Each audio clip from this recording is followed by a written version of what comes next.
Hello বন্ধুরা, good afternoon. চলে এলাম আবারও একটা নিউ ব্লগ নিয়ে। তো স্কিপ না করে প্রথম থেকে শেষ পর্যন্ত দেখতে থাকো, আশা করি ভালো লাগবে।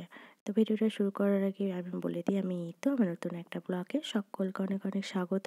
আশা করি সবাই ভালো আছেন, সুস্থ আছেন, আর আমিও খুব ভালো আছি। তো চলো আজকে লাঞ্চ মেনুটা তোমাদের সাথে শেয়ার করি।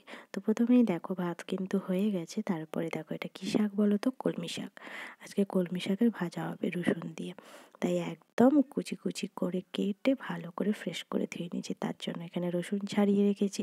কার না ভালো লাগে গরম গরম ভাত দিয়ে রসুন কলমি শাকের ভাজা খেতে। তারপরে দেখো এখানে আলু কেটে রেখেছি, কি হবে জানেন, পরে সেটা বলবো। আর এইখানে দেখো এখানে পেঁয়াজ কুচিয়ে রেখেছি, আর এখানে কি এটা দেখতে পাচ্ছ, এটা হচ্ছে কাঁচা আর পাকা টমেটো আছে, বেশিরভাগটা আছে কাঁচা টমেটো। তো কাঁচা টমেটো দিয়ে আজকে মাছের বাটনা হবে টক টক করে। আর এই যে আলুটা দেখছো, তার জন্য কিন্তু এটা অন্য তরকারি হবে, কি জানো তো? এই দেখো, তার জন্য হচ্ছে মুসুর ডাল ভিজিয়ে রেখেছিলাম, এটাকে গ্রাইন্ডারে আমি গ্রেট করে নিয়েছি ভালো করে। এই মসুর ডালের বড়া দিয়ে ওই আলু দিয়ে আজকে ঝাল হবে, মানে যেটা নিরামিষ বলে, সর্ষে দিয়ে নাকি এমনি করে সেটা, সর্ষে না এমনি হবে ওটা, শুধু ফোড়ন দিয়ে জিরা গুঁড়ো ওগুলো দিয়ে। আর এই যে সর্ষেটা দেখছো, ওইটা হচ্ছে মাছের বাটনায় পড়বে, মানে ওই কাঁচা টমেটো দিয়ে মাছ দিয়ে হবে। তো তারপরে সজ্জা চলে এলাম দেখো রেসিপিগুলোয় দেখাতে। আমার হয়ে গেছে দেখো, এটা হচ্ছে কলমি শাকের ভাজা। অনেকটাই কলমি শাক দেখো ছিল, তারপরে দেখো তার পরিমাণ কতটা হয়ে গেছে, কম হয়ে গেছে। তো কলমি শাক ভাজাও হয়ে গেছে আমার।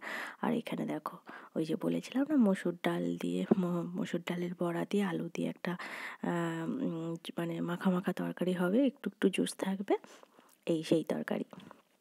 আর আরেকটা তরকারি যেটা বলেছিলাম, সেটা হচ্ছে এই দেখো বেশ অনেকটা কাঁচা পাকা লঙ্কা চেরা দিয়ে, আর কাঁচা কম আছে, মানে পাকা কম আছে, কিন্তু কাঁচা টমেটোটা একটু বেশি আছে, ওইটা দিয়ে আজকে মাছের বাটনা হয়েছে টক টক। তারপরে একটা মেন জিনিস দেখতে পেয়েছো, ওই দেখো আমাদের ছাদ বাগানে ক্যাপসিকাম হয়েছে, দেখতে পেয়েছো কত বড় বড় ক্যাপসিকাম হয়েছে দেখো। তবে একটাই হয়েছে, একটা গেছে, একটাই হয়েছে, তবে আরও ফুল এসেছে, হবে। এখন সবে একটা ধরেছে, তবে অনেকটা বড় হয়েছে। এটা একটা ধরেছে আর এইটা একটা ধরেছে, দেখতে পাচ্ছ কত সুন্দর লাগছে দেখতে, আমার বাবা লাগিয়েছেন। তো চলো ভিডিওটা এখানেই শেষ করব। তোমাদের কেমন লাগলো অবশ্যই জানিও, ভালো লাগলে অবশ্যই লাইক কমেন্ট শেয়ার করে দিও। আবার দেখা হচ্ছে নেক্সট ভিডিওতে। ততক্ষণে তোমরা ভালো থাকো, সুস্থ থাকো, এখনকার মতো সবাইকে টাটা।